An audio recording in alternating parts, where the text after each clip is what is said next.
Rien, en ce jour apparemment ordinaire, ne laissait présager que quelque chose d'inhabituel était sur le point de se produire. L'ambiance de la salle de sport suivait son cours habituel, presque mécanique, comme si chacun rejouait un scénario déjà bien rodé.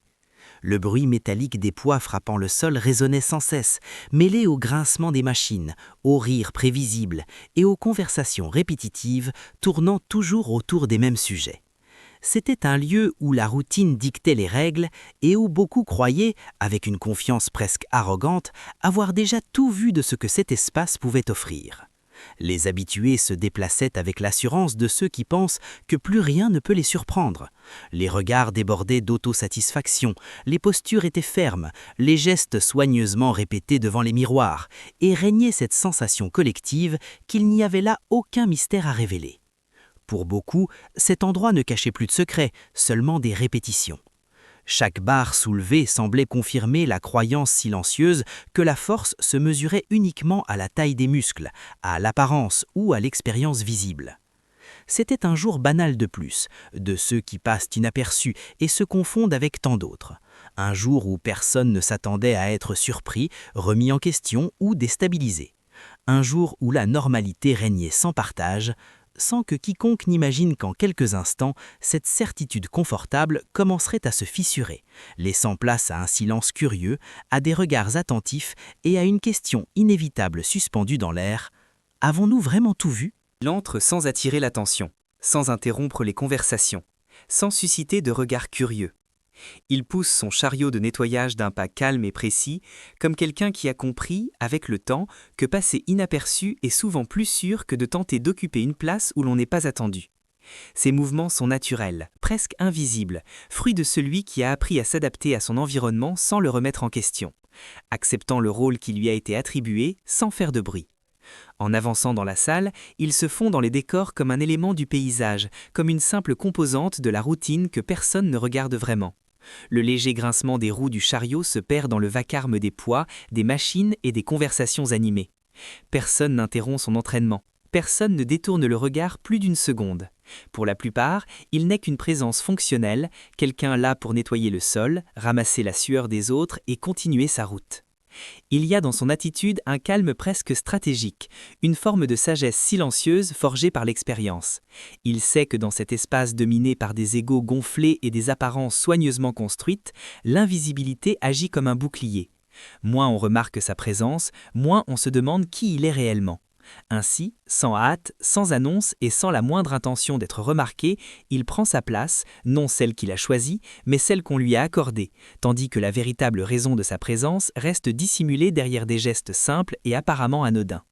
Sans qu'un seul mot ne soit prononcé à voix haute, un accord silencieux se forme entre tous les présents.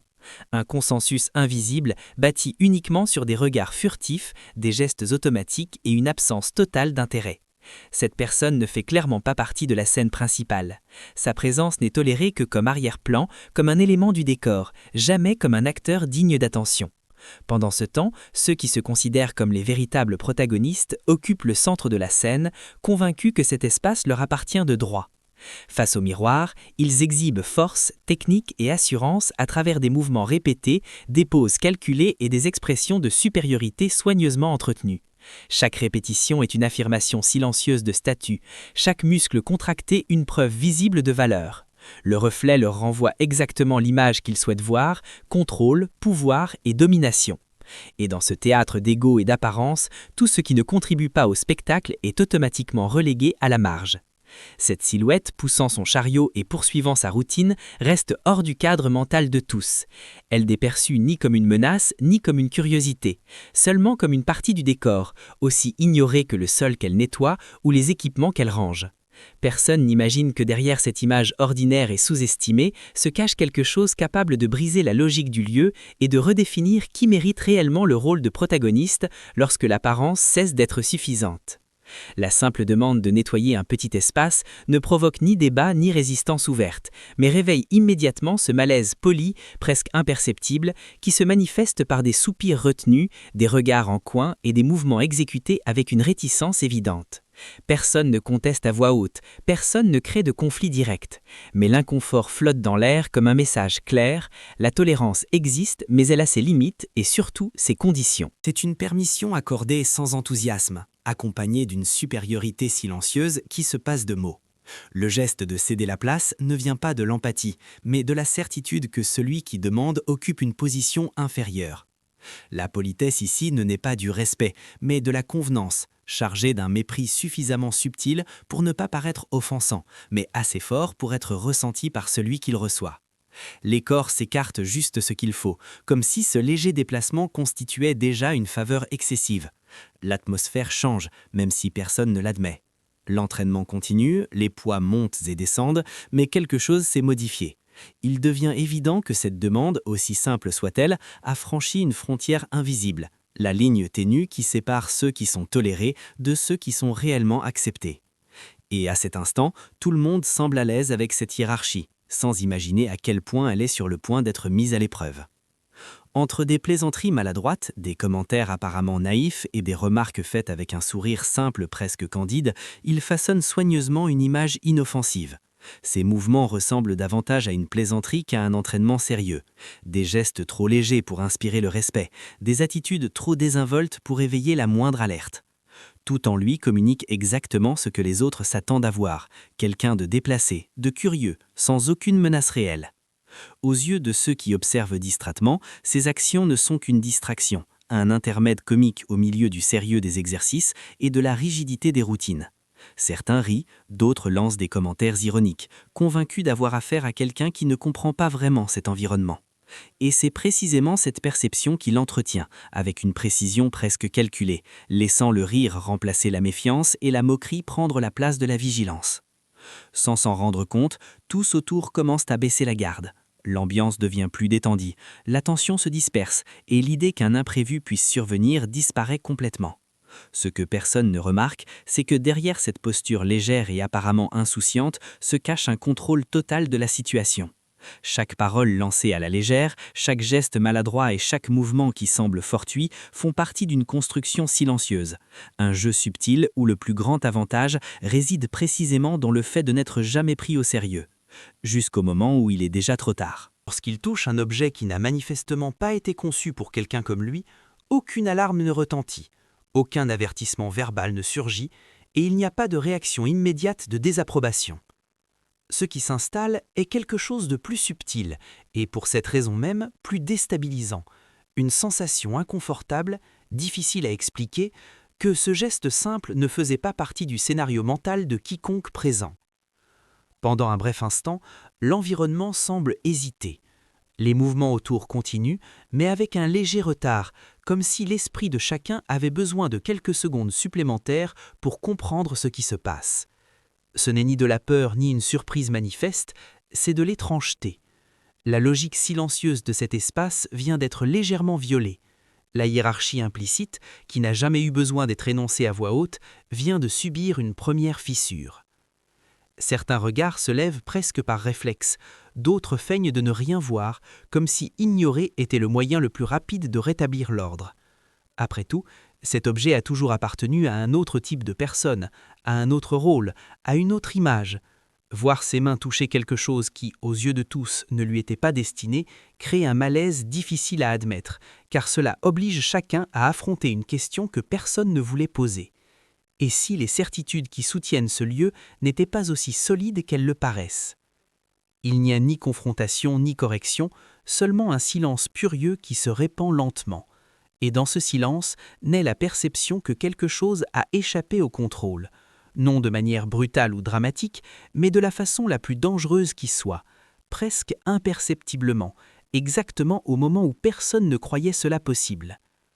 Dès que le poids se détache du sol avec une facilité qui ne correspond en rien à l'apparence de celui qui le soulève, quelque chose change dans l'atmosphère, de manière presque imperceptible mais profondément marquante.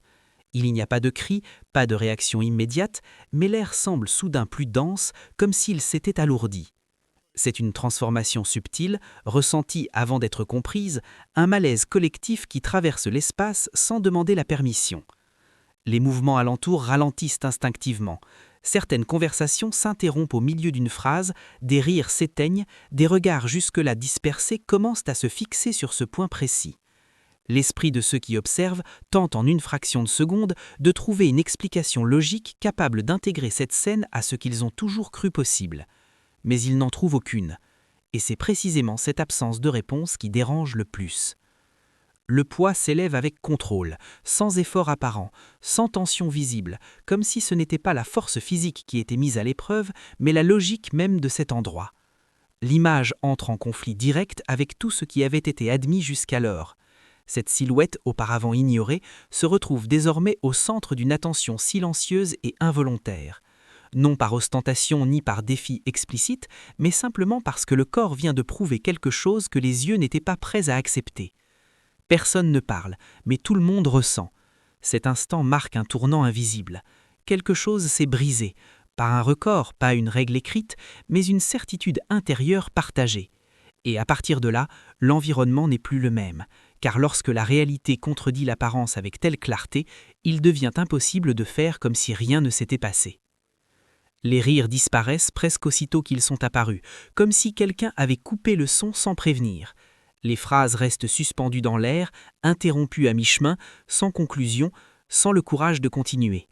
Ce qui coulait naturellement se fige, car quelque chose d'invisible exige désormais une attention totale. Les regards se fixent involontairement, prisonniers de la scène, incapables de se détourner, comme si ignorer n'était plus une option.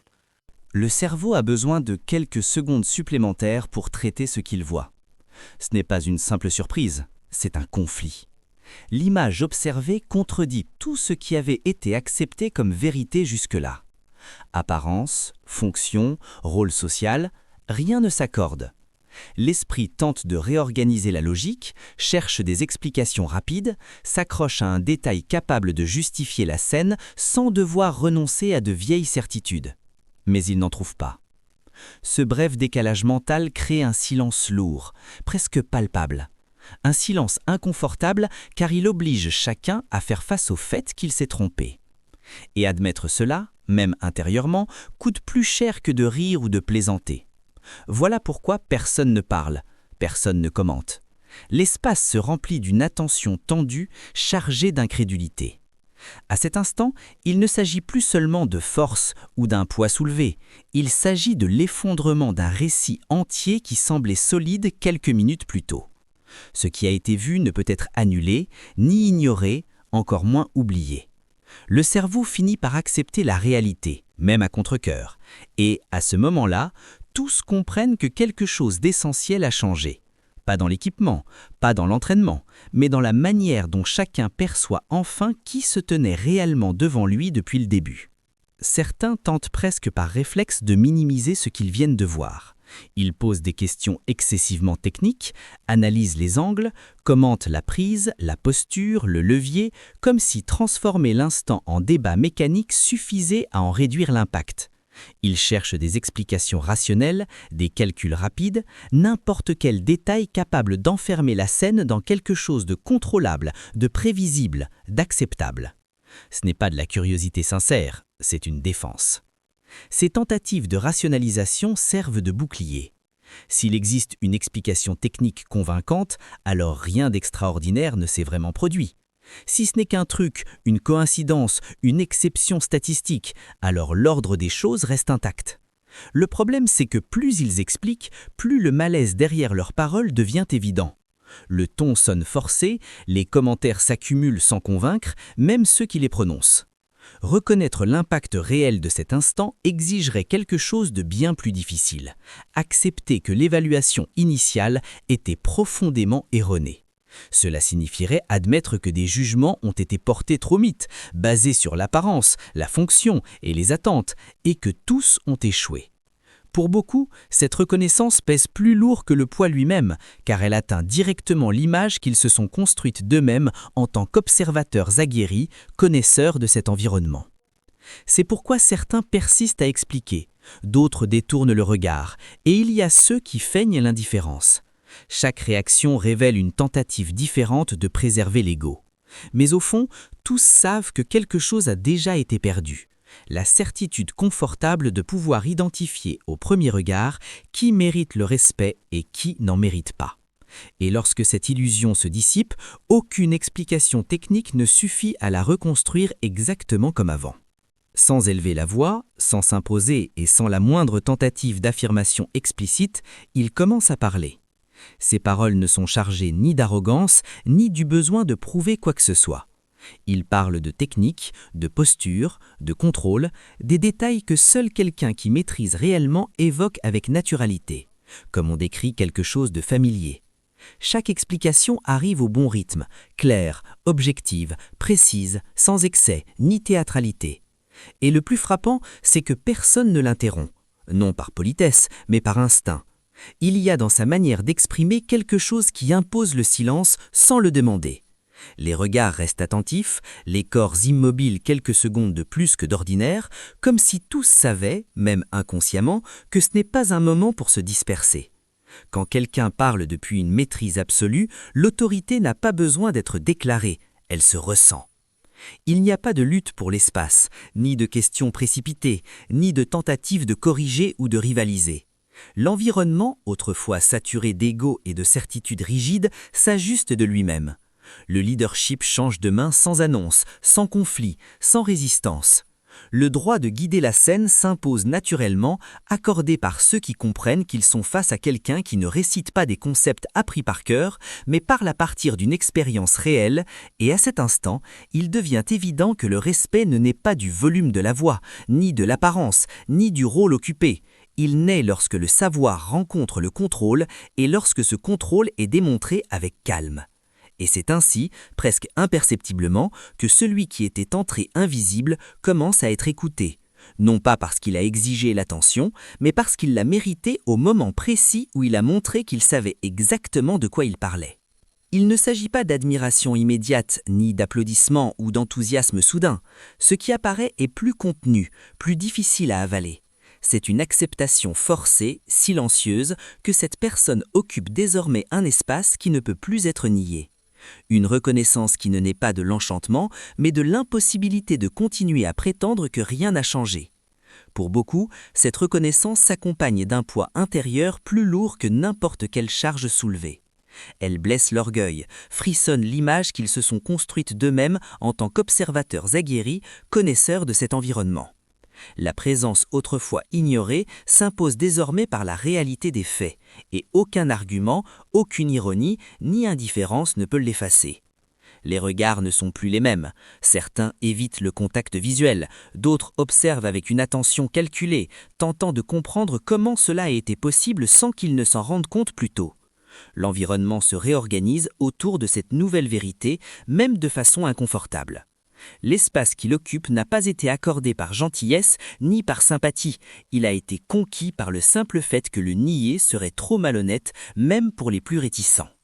À ce moment-là, tous comprennent quelque chose de fondamental même s'ils ne l'avouent pas à voix haute. Le respect n'a pas besoin d'être demandé lorsqu'il est soutenu par une compétence réelle.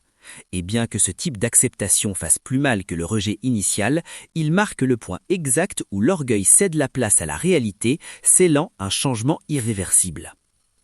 Après tout cela, après le choc silencieux, les certitudes brisées et les regards qui ne savent plus où se poser, il retourne simplement à ce qu'il faisait.